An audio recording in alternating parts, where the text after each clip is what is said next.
So if you go into a camper and you see that sealant on the outside corners where the trim is, immediately go inside, try to find your way into the closets, and go in and start pushing on this. If it's this bad, it doesn't mean that the camper is junk. What it means is you've got a problem that you need to fix.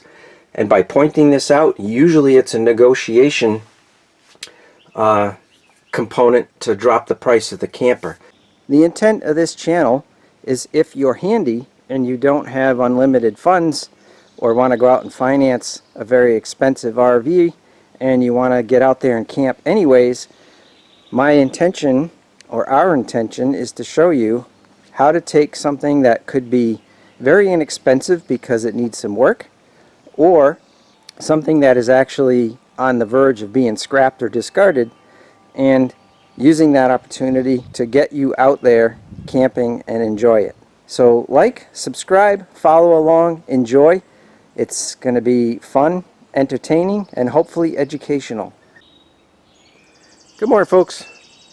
Mike here from Sailing and Camping Travel. Hey, we picked this camper up. Actually, we thought we were going to use it for parts for a project that you folks will be getting to see sometime in the near future. We bought it from basically an insurance deal. It had a small branch fall on the roof, but it actually punctured the roof.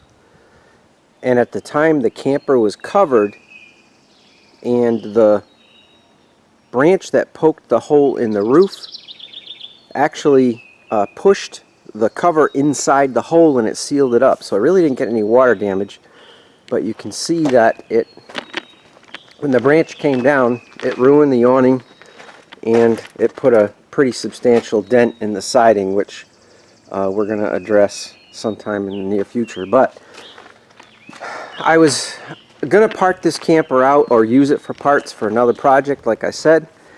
And the more we looked at it, it's such a nice camper. The siding and the graphics are all in really good shape, and the mechanicals are excellent, and it's solid except for a couple of things. So I've been racing to try to get this camper finished, so I've been moving it forward as quickly as I can doing the repair to the roof. So I didn't film any of that, but I just came across something that I knew was a problem with this camper because this is the fourth one that I've done this repair on. But when you folks go look at a camper, you can't afford a new one. They're $50,000, $60,000. So you go to look at one, $5,000, $6,000, $7,000, thinking, you know, let's try it, let's see what it's all about. And the camper may look wonderful, and the owner may even disclose that it had some minor leaks, but we fixed it. Well, I want to show you something that is the difference between patching a leak and fixing a leak, and that difference can mean leading to destruction, which I'll show you in a minute. But first of all, I want to show you what are some of the signs that you need to look for in terms of this camper has been leaking and there's damage hidden behind the siding and behind the walls, the interior walls, that you will need to repair. So let me show you some of the indications that you need to look for when you're looking at a used camper, especially even if it's only 5 years old. What you don't understand is these campers leak from when they're brand new. And one of the reasons is when they put them together, they might be fine. You take them down the road, the campers flex, and the seams and the seals all flex. The sun bakes on it, it shrinks the sealer, and a small leak will develop, and it'll go unnoticed for an extended period of time. But within 5 years, you can have some substantial damage to the camper. Now, this is a 2004, so it's 18 years old. Obviously, this damage has existed for a while. You'll see it in a minute.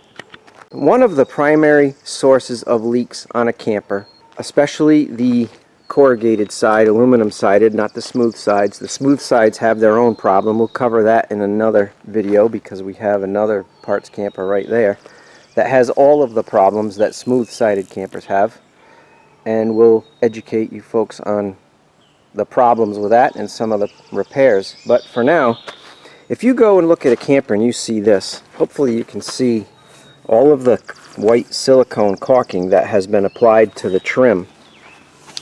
That's an indication that somewhere, some along the line, the owner has identified that there's some water intrusion into the camper.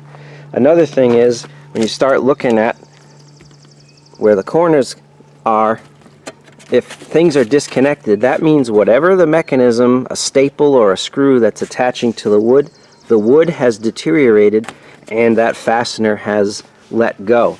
So let me show you what something that looks as like somebody will explain to you, oh well, we fixed it, it doesn't leak anymore. That's not the problem. Once a camper leaks, the moisture gets trapped in the wood and it acts as a sponge.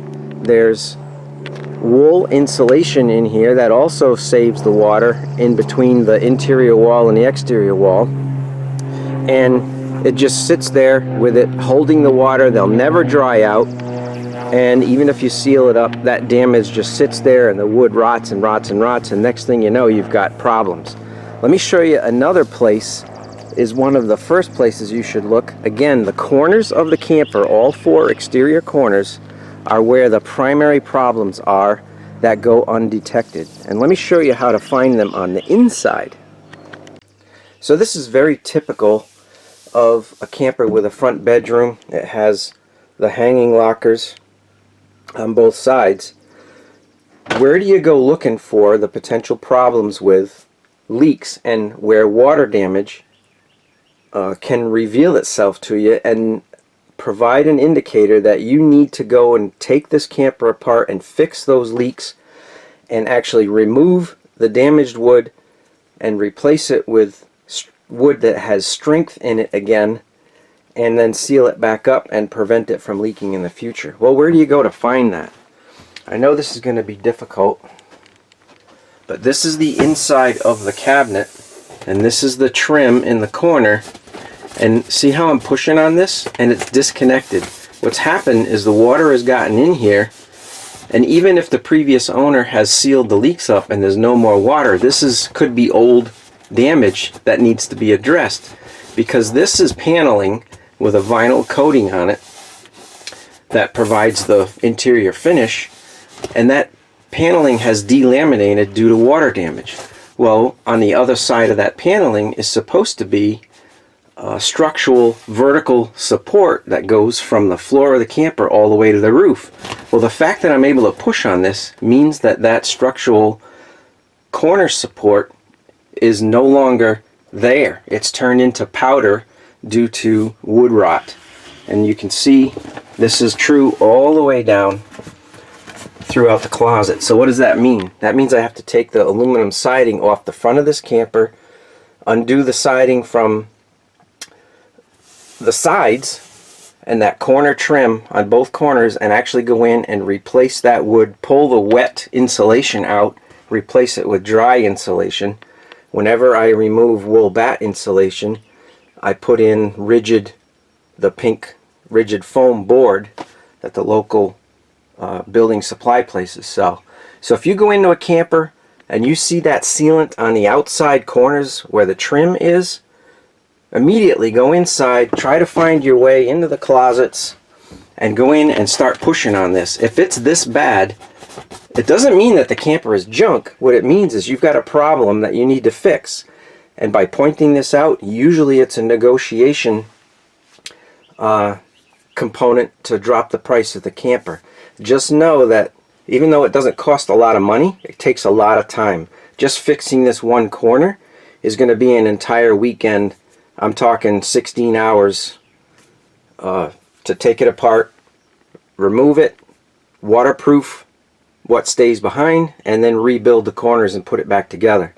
The nice thing is this is not compromised to where the interior finish, once I fix the integrity of the paneling behind it, and I'll show you how to do that, this interior finish will be restored to new, and this will no longer be compromised. And you know, let's say we put this camper up for sale, somebody's knowledgeable, they watched maybe this video and they come to look at this camper and they go in and they push on the corners, these will be rock solid because they'll be repaired, and I'll show you how to do that. Again, this is a 18-year-old camper You could look at a 5-year-old camper and it'll have this same problem because that leak might have started right off the showroom floor, and it only takes a couple, 3 years for that support wood to get saturated and just continue to rot. So keep an eye out for that. Hopefully that's helpful when you're out shopping for a used camper. Now let's go outside and look at the left rear corner and show you how bad that damage can be. So you can see I've got this corner taken apart. This had all the telltale signs of the silicone where they tried to seal it up, even some duct tape to hold the corners together.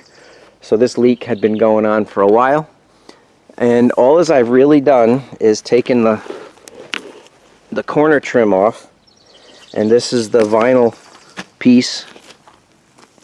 You can see when they fixed it, they actually put screws right through the trim of the vinyl cover to try and attach the corner back. But I pulled this off, exposed the screws, took all the screws off, and then just gently peeled this off to remove it. So there's the L that goes up over the roof in the corner, and the leak was coming. See the rust there?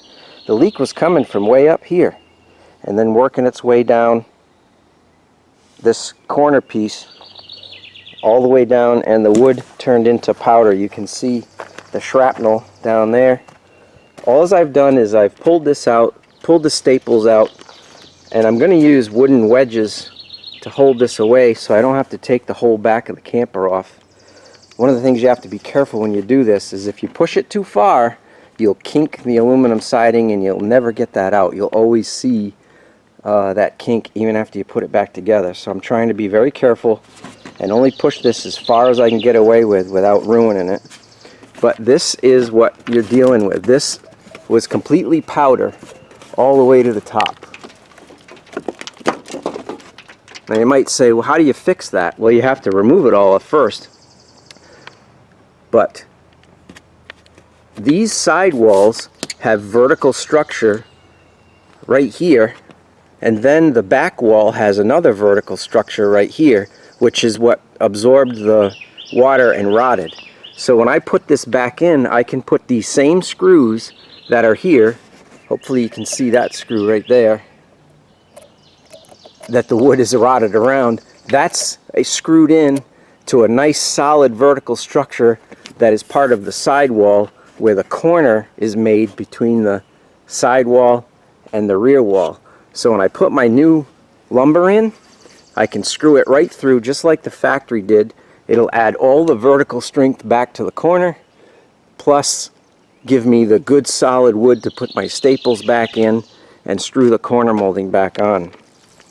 So I wasn't going to film anything on this camper, but I thought that this information for somebody that's shopping for a used camper is just too valuable of information to not share. So hopefully this is helpful. What I will do now is I will show you how I'm going to go about fixing this in the repair process. So I've pulled the wool bat out. That was wet like a sponge. It would almost wring out. So how do you repair this? Well, first of all, you got to get rid of all of the damaged wood. If you don't get rid of the damaged wet wood, you're just covering up a problem. It's going to make mold, and it's just not the right way to do it, or the correct way. So you got to get rid of it all. You got to dry it out. By drying it out, it's really just removing all the old stuff. And then what I do is I fix it like it's a boat, a wooden boat going in the water. I have penetrating epoxy that I'll mix up, and I will soak everything in here. So anything that is left behind that the integrity has been a little bit compromised, that penetrating epoxy goes into the pores of the wood and it actually adheres all of the wood together and restores the integrity of the wood. Now if it's rotted like this and punky and I can just pull it off, then I would never try to attempt to save that. I would go in even deeper. I'd pull this side out even more and get rid of it. I'm going to overlap the interior paneling. This is the outside of your interior wall. I'm going to overlap that, cut out the part that's bad, and then I'll use that penetrating epoxy as basically an adhesive to hold it together. And then I'm going to apply, when I put the new wood in that's cut to size, I'm going to use basically waterproofing, because you never know when this is going to start leaking again, and I don't want it to rot out. So if I waterproof this wood now and I get a small leak down the road, even if it does leak, it's not going to do the same thing over again as far as making this rot. So if you're going to fix it, you might as well do it long term, and have some confidence that if you're done with the unit that you currently have and you're upgrading and you pass it on to the next owner, you have confidence in knowing that this fix is going to be a long-term fix and the new owners won't have the issue. So this is all coming out from here. The other thing you need to check is this horizontal cross member that is attached to the frame. This is rock solid. I'm not sure why the water didn't follow this path down here, but this is rock solid, like brand new. So this will get some penetrating epoxy or some waterproofing. Same thing with this paneling. Only the first layer is delaminated, so when I put the penetrating epoxy in here, it's going to restore this whole integrity. And I'll put the new, it's basically a 1.5 by 1.5 is how all these frames are made, all the vertical wooden frames. I'll rip those out on a table saw. I'll waterproof them, and then I'll screw them in just like the factory did to the vertical studs on the sidewall, and that'll give me everything that I need to put this corner back together. And then the whole secret is do a better job than the factory did putting it together. Use more butyl tape and just really make sure that the corner is sealed up. And then it's maintenance after that. You've got to take a look at these things every spring when you take them out. Look around, make sure nothing's going on. It doesn't hurt to cover your camper in the wintertime, especially if you're below freezing and you get snow. The melting of water that's trapped on the roof seeps into the little nooks and crannies, and then it freezes, and then it expands it, and then when it melts again, that what was a tiny crack is now a larger crack, and the water works its way in throughout the winter, deeper and deeper into these areas that eventually turn into a perfect passageway for all that stuff to head back into the camper.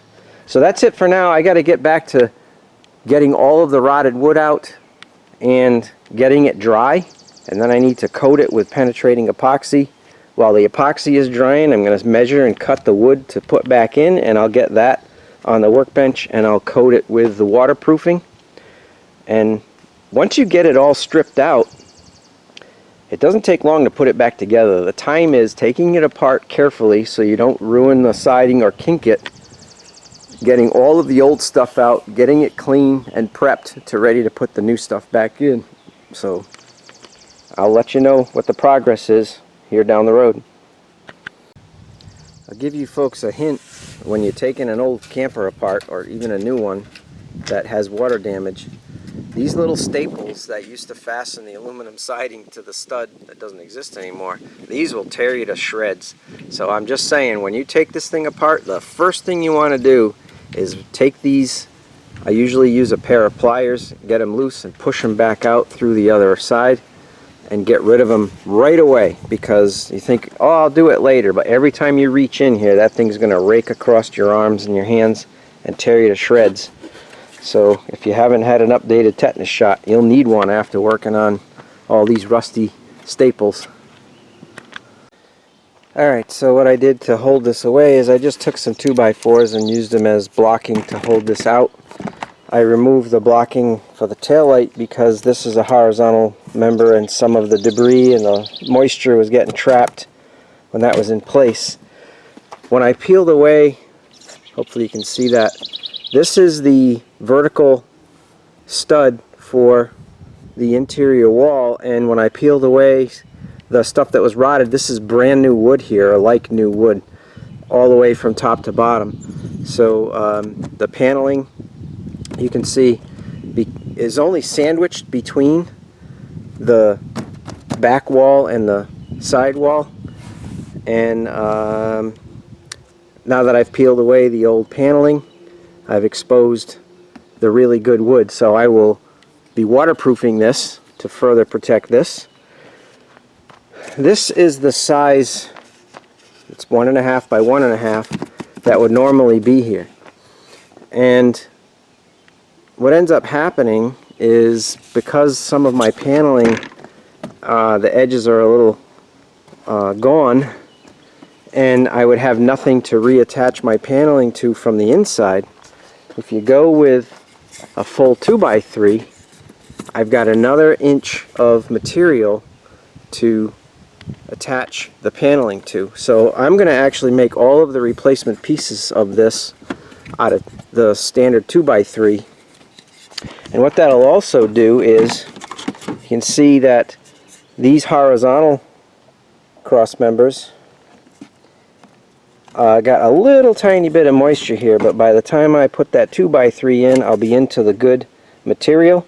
And if I see that I need to go more, then I'll just use a 2x4 rather than a 2x3. You're talking a total per thing from a 1.5 to a 2x3 or a 2x4. Maybe you'll add a total of 10 pounds to the rear of the trailer, but the structural integrity will be second to none. So the next step is to get this dried out. I'm going to put a small fan in here just to get the air to move. And we got a good low humidity day, and pretty soon the sun will be around the back here, and this will dry out pretty well. And then I will go ahead and put the penetrating epoxy on the paneling to whatever delamination will be restored there, and then waterproof the inside. And like I said, while that's drying, I will be cutting out the new and fitting. The tail lights, you always got to be careful when you're cutting with a saw.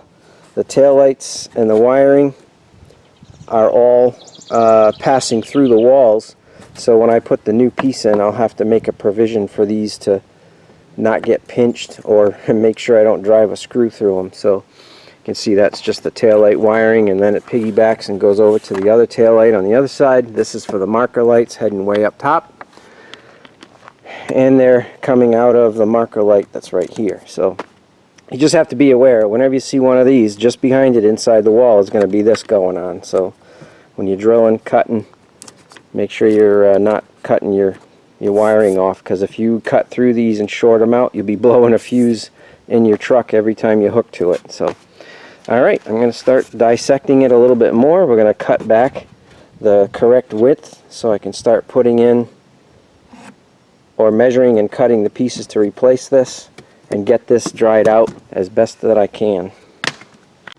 Alright, what I got here is all of the pieces that I'm going to use to put the corner of the camper back together. These are some of the paneling that needs to go back in, basically as shims, so these are spaced properly. And these are the little pieces of structure that's going to get put back in that was all rotted away. This is the little clearance notch for the taillight wiring, and these have 3 coats of waterproofing on them. It's regular deck waterproofing, and it should last nearly the lifetime of the camper, because first of all, this isn't out baking in the sun, and it's not directly out in the weather. So if the camper happens to develop another leak and drip down these edges like it's done in the past, it'll just bead up and run off and find its way down to the bottom. So the inside of the camper, I'll show you that in a minute. So these are all dried. There's several coats on here. I let them sit overnight. The inside of the camper from top to bottom has been completely coated with penetrating epoxy. I've removed all the rotted wood. Anything that is inboard or even down below has several coats of waterproofing on it. So this is all prepped and ready to apply the new pieces that I just showed you that are all waterproofed. So the 2-part epoxy is cured.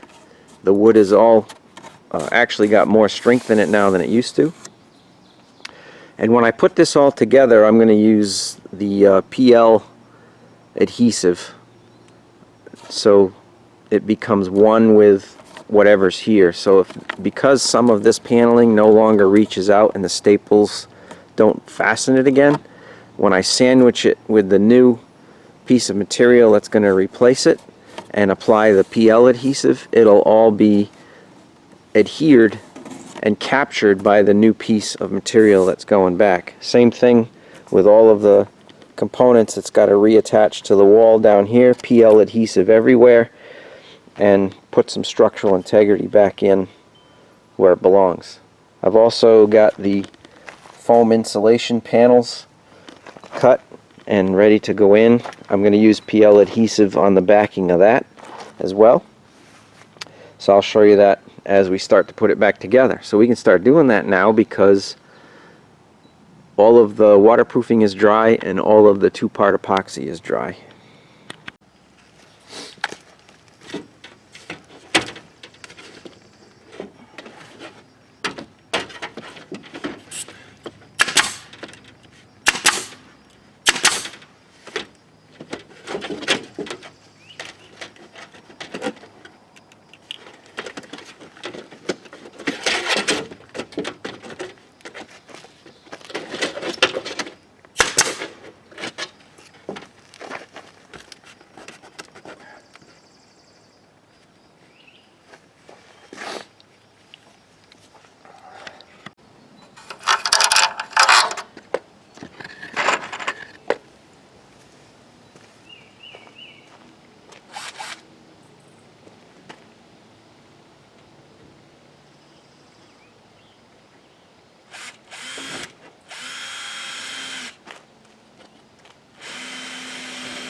Alright, I've got all the new structure screwed and glued in place. I've got my rigid foam insulation, and I'm ready to start closing this corner up. I'm going to basically work my way from the top down, but what I want to encourage you folks to do is the factory uses what's called butyl tape to seal your corners of your camper up, and that's what goes under the trim piece.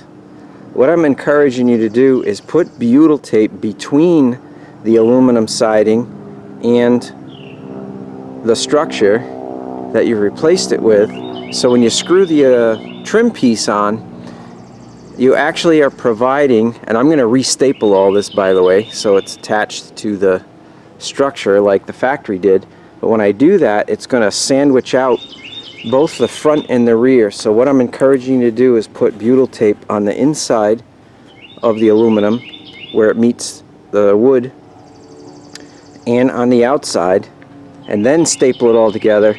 Then put the butyl tape on the corner on the exterior that goes under the trim piece, and then reattach your trim piece. And you really want squeeze out all along the edge, that you can always go back and trim it out. Too much is better than none.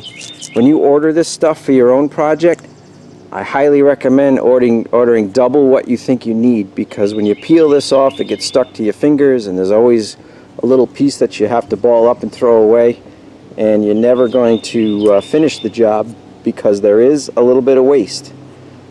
The other thing you have to do is you really have to go in and remove all of the butyl tape from everything, both the trim and the aluminum siding, because any old butyl will prevent the new stuff from sticking. I'm actually going to clean it with a cleaner so it sticks really well, and anything that's old will not only prevent it from sticking, but it also have an opportunity for the trim to not sit flat and allow leaks into the seam.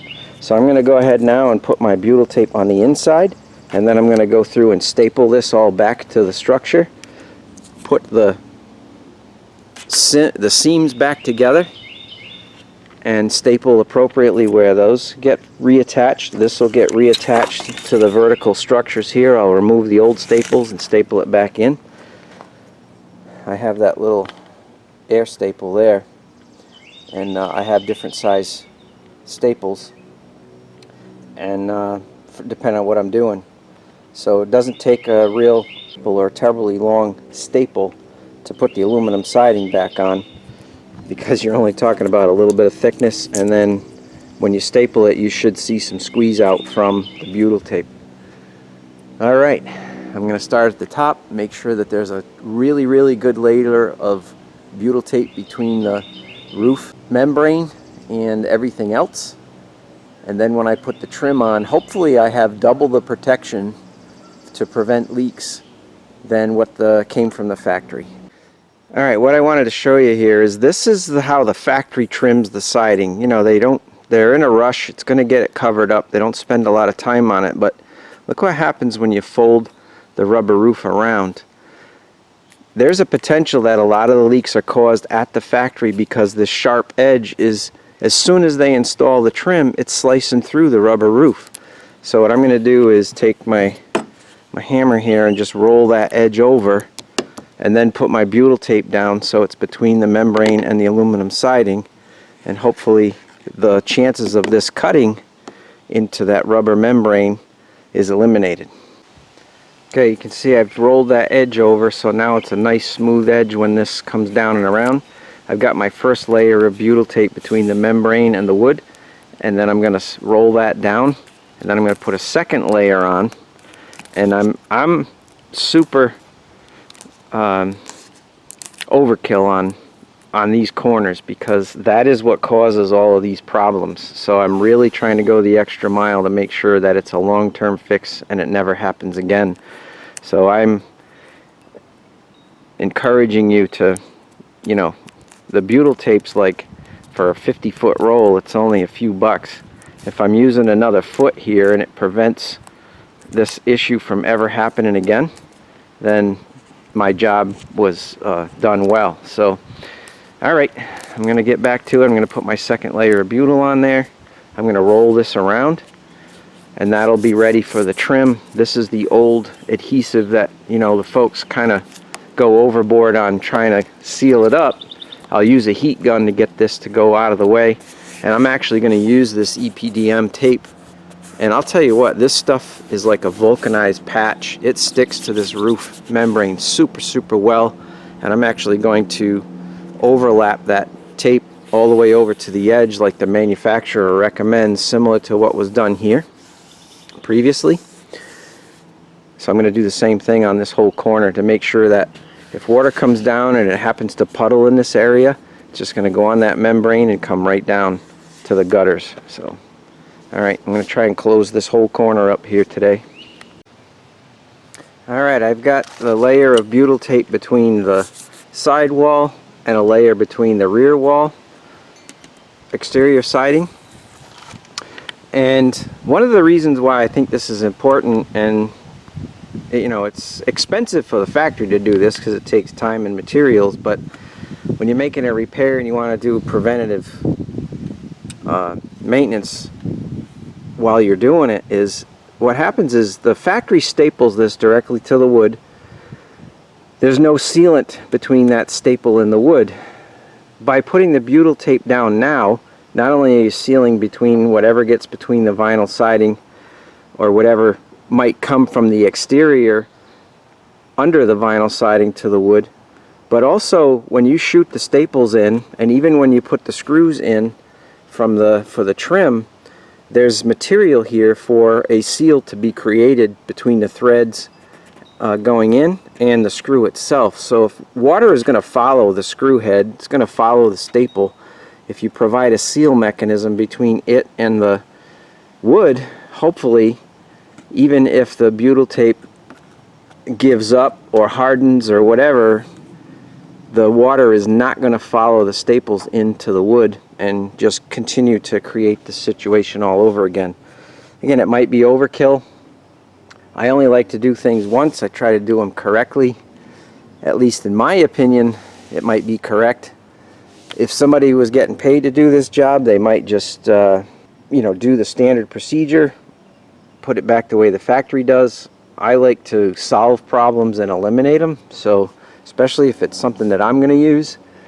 If this goes to a family member or a friend, or even if I sell it to a private party, that somebody I don't know, I want to sell it with confidence, knowing that this problem is fixed, it's fixed correctly, the integrity of the camper is restored, and the problem should never happen again.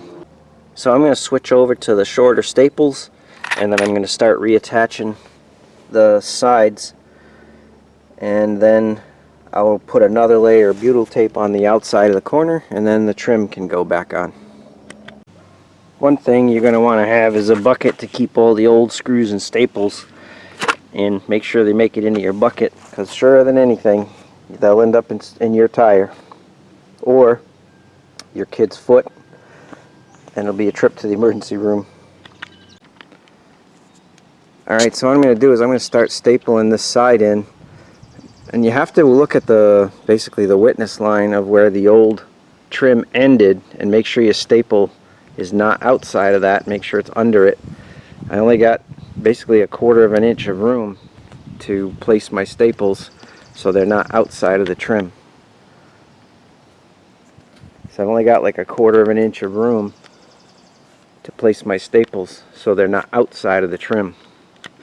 So I'm going to switch over to the shorter staples, and then I'm going to start reattaching the sides, and then I'll put another layer of butyl tape on the outside of the corner, and then the trim can go back on. One thing you're going to want to have is a bucket to keep all the old screws and staples, and make sure they make it into your bucket, because surer than anything, they'll end up in your tire or your kid's foot, and it'll be a trip to the emergency room. Alright, so what I'm going to do is I'm going to start stapling this side in, and you have to look at basically the witness line of where the old trim ended, and make sure your staple is not outside of that. Make sure it's under it. So So I've only got like 1/4 of an inch of room to place my staples so they're not outside of the trim.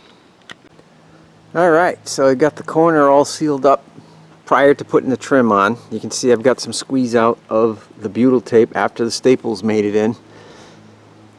Again, these things are manufactured, you know, in a high production rate, and the ends of the siding don't always end up being the same length. They're probably working to measurements of plus or minus 1/4 of an inch, and you can see that right here, that I've got a wide gap up there, and I've almost got an overlap down here. So what I've done is I've taken my hammer and just kind of tapped it around. So what does that do? That makes better room for the trim where we got the overlap, plus it forces the aluminum siding into the butyl tape and you get more squeeze out.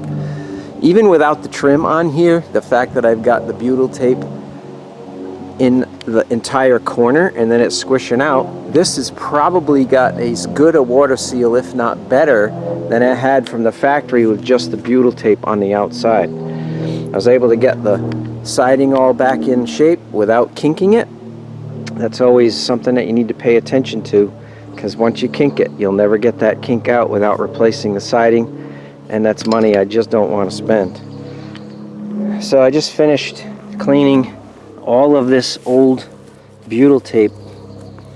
You can see how thick it is out of the trim, so I can put new stuff on the camper, and I'm going to put it on the camper. I'll show you how in a minute. But I'm also going to take this over to the workbench, and wherever there was a screw, it pushed the aluminum outward. And if I just put screws back in it, it's going to not put pressure on the butyl tape in a whole bunch of these areas all the way to the top. So I'm going to take a hammer and a block of wood, put it in the vise, and I'll just take the hammer and pound those flush.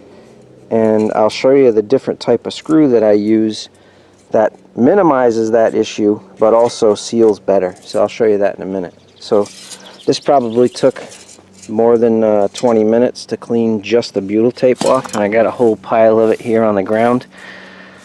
You got to pick this up right away, folks, because it sticks to the bottom of your shoes, and I know no one would be happy when you get into the house and grind this into the carpet. So anyway, I'm going to get a trash bag, clean up my mess, the leftovers from the roll of butyl tape.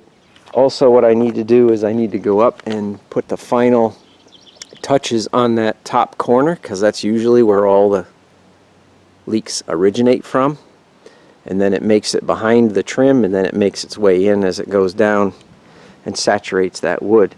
And I'm also going to get some cleaner and do the best I can to take any residue off of this that would prevent the butyl from sticking to the aluminum.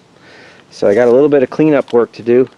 Also, I got to get my heat gun out and take this remnants of the duct tape they tried to use. There's remnants of silicone that they tried to band-aid this thing with. So again, undoing some of the hasty repairs takes a lot of time also.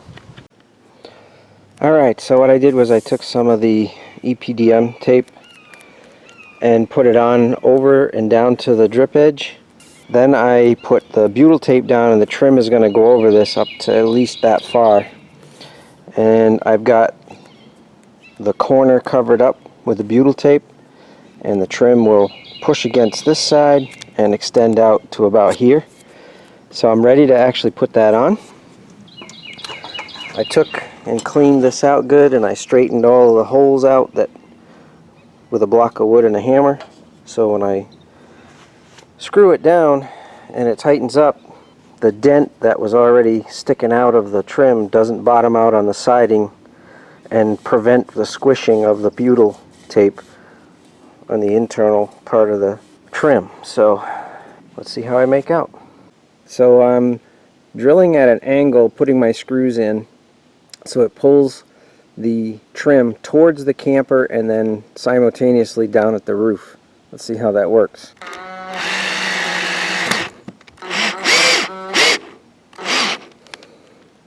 You can see I've got squeeze out of the butyl tape, so that's always good news. That means we're getting a pretty decent seal.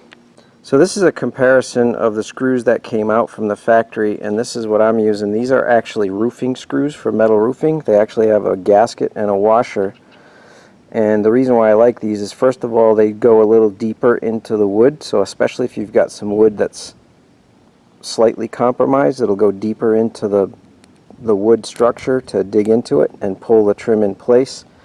And then the washer itself provides a greater bearing surface to spread the load out and not dimple that trim as severely as the original screws did. So that's just my preference, and you can buy a bag of these at the local building supply store for like 22 bucks for a bag of 250. And I think if you tried to buy these from a camper dealer, they'd probably be double or triple that amount. So I like these, they work good. It really pulls the trim down into place nicely. So what I do is I set the trim by screws every 6 or so to get it against the trailer on the side and against the trailer in the back, and then you just fill in between. So I got it pretty much positioned by some preliminary screws, and then I'll go in and put the screws at the halfway point and then start filling in on either side. You can see I'm already getting good squeeze out by the butyl tape, which means I got a good seal. So this corner should be a good long-term fix. Alright folks, I want to show you something here. This is the screw. You can see it's silver. Because I've got butyl tape just behind the trim and then down into the corner between the siding and the wood structure, watch what happens. See how I've got glue or butyl tape down into the threads?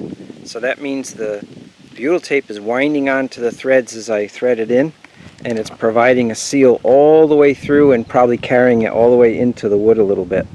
So just to prove that my method works with the butyl tape on the inside and the outside, that's what I'm after. Alright, so the last thing to do is to put the trim that covers up the screws. And this one is broken, cracked, and brittle from being in the sun, so I'm not going to reuse this. So I'll order a new roll. As a rule of thumb, if you're going to tear into the corners, it's probably a good idea to just order a roll of this, one roll for each corner, because chances are it's going to break when you take it apart, and you'll end up not being able to finish the project because it's not done. So what I'm going to do, I'll trim this off just to make it clean, and then I'll just show you how it will snap in over the top of even the screws that have the washer and the gasket and the taller head. It will fit over that. Alright, so the easiest way is to, my washers are all biased towards this edge here, so I'm going to sneak the trim in behind it on that side, and then get it as far as you can, or as far before you start struggling like it just popped out on me, and then you just push it in until it finds the groove, and you kind of have to just keep working it along. So the way that it's terminated, get this in there so it stays. The way that it's terminated is you always want to have it a little bit around, and then what they do is they wrap it around and put a screw in it, and I've got butyl tape wrapped around the corner as well. So you turn it around, put a screw in the bottom, and that keeps this from coming undone. This is not a seal, it's a trim only to cover the screws, so don't focus your attention on this as far as putting this trim on and thinking that this is your water seal. That's not the case. It's just simply a cosmetic trim to cover up the screw heads. So, alright, so if I had a new roll of this, I could call this side completely done, other than some minor, I got to get some glue going and remove the duct tape residual. But this corner is all set. Now I just have to do 2 more corners. Alright, so putting that trim piece to cover up the screw heads would be the last step here to call this job complete. I would say that with all of the reconstruction, taking out the old, waterproofing, letting that dry, putting this all together. This job from start to finish was about 10 hours. So make sure you budget your time accordingly. So, I mean, if you got basic homeowners tools, a saw, whatever else that that you saw me use, tin snips. One thing that was extremely helpful is the staple gun to staple the aluminum siding back on, and then a cordless screw gun. Those are really the tools that I used here to get this done. So it's not like you couldn't do it yourself at all. So don't be intimidated when you take it apart, and don't be scared of what you find.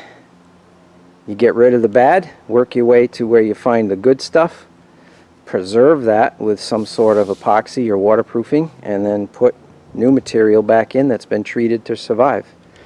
Alright, that's it for these corners. I'm going to go to the front now. That's going to be a little more involved. So let me know what you think in the comments. If you're with me this long, obviously you found it entertaining or interesting. So give me a thumbs up and the like button if you would, please. Thanks again. We'll see you in the next video.